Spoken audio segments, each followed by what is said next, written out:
Good afternoon, all. Good afternoon, all. This is Raghu here. Just wanted to give you the post-market analysis. So we did have a discussion yesterday. I had taken some time and recorded the video and my views. So if you follow pivots, the way you can understand the market structure is pretty simple. There were two videos which I shot. One was on how to some secret methods which I use pivots using the RSI, just in case if you are uncomfortable just following pivots, you need additional proof you can use. But price action people need not follow any other indicator. You can just stick to pivots. Now, yesterday, I said that there was a small candle. It's below pivot. And I said that if price closes below yesterday's range or below pivot, we can go ahead and trade confidently on the short side. Similarly, if price sustains above pivot, I said we can go ahead and trade confidently on the upside. Now, before this, I also had mentioned the hourly 200 MA, where yesterday price was facing resistance. So this is, I have time and again I have explained that 200 MA has a pretty good significance because it is a pivot. So 5 minutes 200 MA is daily pivot, 15 minutes 200 MA is a weekly pivot, hourly 200 MA is monthly pivot. Did not say it's a pivot. Now my point here is, even you don't consider the pivot, I'm sorry, don't consider 200 MA, forget about 200 MA. Now yesterday we had, if you follow my method of price action, this is a hourly candle, wick to body. Okay, this is a established resistance for yesterday, where price went down and took support on central pivot, hourly central pivot. All right, now what happens today? Market opens in the same price action zone, faces resistance. See the first two hourly candles, doji doji, highest level of indecision. Now after this indecision, who has made the decision? Sellers have made the decision to take the price down. Now you can always further break it down to 15 minutes so that you have better risk to reward. When you go to 15 minutes, see where the prices are facing resistance, near R1. So near R1 pivot, if prices are facing resistance, then definitely below the low of the first candle intraday. Not exactly here. Some people, the highest risk to reward, sorry, the lowest risk to highest reward is near R1. R1 is the pivot. That is the reason we always follow pivot.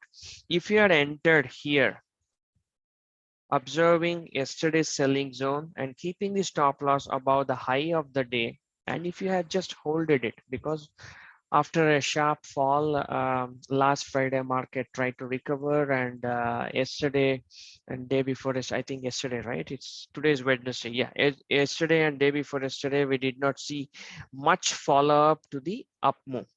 So, and also the 200 MA resistance. So basically what I'm trying to tell is we have a established resistance, established sell zone here, where market again today faced resistance. The way we need to trade is sell at resistance, buy at support. What resistance? So we have established resistance, and we have this resistance is marked with R1 pivot. And if you had taken a trade here, you had the maximum gain, right? Let's quickly move to our pivots. All right, okay. Now this is what exactly I was teaching you yesterday, the RSI. Okay, if you follow the RSI, first peak, you have this peak and this peak, you already have a divergence. It's not a divergence. Let's say momentum is falling, the strength is falling. Now if this peak, market tries to go sideways and try to come up, this peak, if you follow, lower low. So the momentum upside is falling. Now you have another indicator which measures the strength of the market move, telling you that momentum is falling, the strength is falling. So when you see these kind of cues from the market, and previously you have a evidence and established resistance, you have to take the trade keeping a stop loss above R1 pivot and hold it tightly. So if you just hold it tightly, where would you exit? So a lot of people have this question, okay, market keeps going up and down. How would I exit? Where should we exit? Okay, for that, most professional traders follow 8 MA. A lot of people try to follow 5 MA, 20 MA different, but in a sharp trend, sharp fall, when you see this sharp fall, 8 MA is a good indicator. Now, should you put a 8 MA indicator on the pivot? Now, I would advise you not to put it. Once you see a range or trend developing, then add 8 MA. So suppose if you have taken a trade here, keeping stop loss above R1, you know, with this big candle which broke the previous range, and the next candle near CPR broke the low. So you have a 8 MA here. Most of the times when you're following the pivots, you know that CPR acts as the strong support and resistance. Now, while CPR is acting as a strong support and resistance, when you consider the overall market structure, after a sharp up move, yesterday we had a range bound, kind of lower low, lower low, lower low. Okay, sorry, lower highs. I beg your pardon, it's lower heights, not lower lows. So we had kind of tight range bound with no trend. What does this mean? It means indecision in the market. So we know that there is some kind of weakness at the higher level because of the previous fall. Last week we had a strong fall from the top. Is there any market events or any positive things where Nifty can break out of the range and just go ballistic upside? No. So first cue, establish resistance. R1 is the pivot where R1 always acts as resistance. If you simply follow pivots, take a trade here with near the established resistance, keeping stop loss above R1, keep the 8 MA, follow the 8 MA trend. So what I'm trying to tell is once you enter here, no matter how scared you are, just hold it until the price closes above the 8 MA. See here, this is the S1 pivot. This is where you have to book. Here market tried to go. So suppose people who are waiting for the low to break, who are waiting for the CPR to break, again the best entry in a strong trend. Understand, moving averages are tricky. Moving averages works only in a trend, which means when market is moving vertically up or vertically down. Sideways, no moving averages will work, no EMA will work, no triple EMA will work. Please understand this. Since we had a trend breaking out of the range, 8 MA is advised to use Bank Nifty or Nifty, keeping stop loss above 8 MA. And the right entry, suppose if you have missed anywhere, if you have missed entry near pivots, since it's a strong trend, the right entry would be near 8 MA, keeping a stop loss of price closing above 8 MA on a 5 minutes time frame. Even if you entered anywhere here, you would have had 100 points with slight one step inside ATM options. Now here, 17,900. Okay, you come here, watch this here. Okay, you missed everything. People like me who are working professional, we are busy in meeting, we miss all the trend, we miss 8 MA, market is going up in a strong trend. Honestly, I wouldn't advise you to take counter trades because it will confuse your views. You should be like a horse which sees only one direction, especially in options, to make maximum money, especially when there is a strong trend. However, yes, we had 50 points here. If market is going up, we had 50 points. Now here, how do you understand we had 50 points here?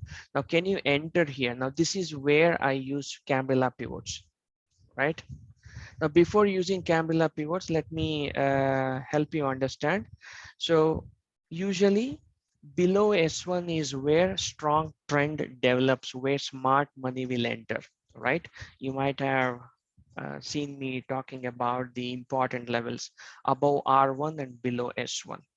Now, when you add the market context, okay, market is sideways, agreed it broke the previous day range as well, previous day low, but how many points it fell? 17,985. I mean, if you take the high 17,988 till S1 is 17,821, almost 180 points, right? 180 points, 175 points, market has fallen down. And 170 points, 200 points, or 150 above points are pretty big points in a Nifty on a regular day, especially in one side way. So what I'm trying to tell you here is price has moved a long distance from R1 to S1. Suppose from CPR, price has opened below CPR or above previous day low, tested CPR, then fallen down, then below S1 you had much more higher probability of going down. So when price falls from a very high, that is above R1, above R2, understand price trend has moved quite a long distance. So you better take one trade, exit here, do not enter. Suppose if you have missed, this is where I'm adding candle pivots. Okay, do not confuse. Below S4, S4 is nothing but L4 and above R4. So we have, I mean, we consider it as a breakout. Now here near S4, what do you see? What happened near S4? Watch here. This green candle, RSI momentum was very high. This big red candle, momentum is weakening, right? Kind of positive divergence on 5 minutes. For a scalper or option trader, this is all the clue you need. Near pivots, note it, near pivots, not in between. Now this is S4. So if you understand S4 candle pivots, S3 is a buying zone, and the next buying zone or the next support would be S4. S4 will act as a buying zone. So here we are having a positive divergence.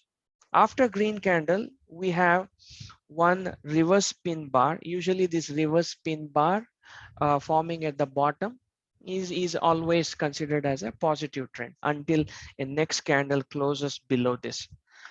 And watch this, the low is not below S4. And the next one is a doji. After doji, you get a big green bar. After this green bar, you could have taken a trade on the upside. Till where, I mean, since it's a counter trade in options should always be quick. Agree, it gave from here from 44, 45, it gave, went up to 110 or something. But can we wait for such a long time? I mean, it's up to you. It's up to you. I mean, usually counter trades I go for, either I don't trade or I trade for short points, quick entry and quick exit. But in a trend, we always should watch where market should reverse. Where can it reverse? So I was watching this area, whether market can reverse in this area, right? Why market, why I was watching this area was, this was the previous high, sorry, previous day range, previous day low and previous day wick. I was expecting market might reverse in this area. Watch this. And also today, before the crash, market try to take support here, but instead of sometimes, yes, in a strong trend market can reverse here. So my point here is, if market is falling and if you don't have any opportunity, most of the time psychology will trick you to take a counter trade because you have missed a big trend. So most of the traders, novice traders, try to take a counter trade and try to be over smart and get slaughtered in the market. Now that's the reason I quoted horse. You should be like a horse. Fair enough. This one at 50 points, not sure how many would have made 50 points, maybe 5-10 points, or even they would have lost money. But this was one area of interest where market could have reversed because we have previous day low and S3. But market broke here. Where would have been the next opportunity? The next opportunity, watch this one. You should always watch where market has decided. After lower CPR has broken, we had this reversal pin bar. What does this reversal pin bar indicates? Price tried to move up but market pushed it down, and then it was followed by a kind of a small indecisive candle, and then a red candle closing below this. So lower CPR always belongs to who? I keep telling lower CPR always belongs to sellers. Now near this lower CPR, we had a big green candle pushing high but came down, forming a long wick. This is still a green candle, but the wick is bigger than the body. And this wick is bigger. The previous candle wick is also bigger than the body. What is it indicating? As and when price is going high, somebody is booking profit. That's the reason when the existing buyers book profit, it creates a demand, right? It creates a supply. I beg your pardon. It creates a supply. So there is a lot of supply created here. Now this was the cue, this lower CPR. The moment you started seeing the wick, whether you want to wait for 5 minutes, usually a thumb rule is 5 minutes, you could enter here. Suppose if you are entered here, your stop loss should be just above this candle. From here till here, with this long wicks, there was 120 points. Trust me, there was 120 points more. Now, how do you trade this? The only way is you have to locate proper locations on pivot and then trade. I was talking about 18,000 PE. 18,000 PE was 100 or 99 something when the price moved from till here to here, from 180, 190, from here. When it moved back, market pulled back. This was the area where we had 100 sorry 18,000 P was available at rupees 100. From here till here it went to 230, 240, right? That's the power of options. Now most of you trade enter here. You keep waiting for market to show a red candle, then enter. Price pulled back. Oh, you got confused, exit. Then you see a big red candle, enter here just to see a doji candle and exit. That's not the right way of option trading. Option trading is locating the right locations, locating the price action. I'm sorry, understanding the price action, and then taking a trade with risk. Every trade is a risk. If you had seen my video yesterday, I had told you we have a 200 MA. This is how I mark. See here, hourly 200 MA. I have marked it yesterday. So here market is facing resistance. I see R1 pivot. I also see Cambrilla R4. Not I use Cambrilla as per my utility. But when you see Cambrilla R4, R1 and hourly 200 MA, and then the previous price action, established price action resistance, then it is begging for you to go short in the location. That's how you have to trade. Now, I will be ending this short video and shoot another video for tomorrow's post-market analysis, as this has become a lengthy video. Appreciate you learned something new today. Please do share, support, and add your comments. Thank you.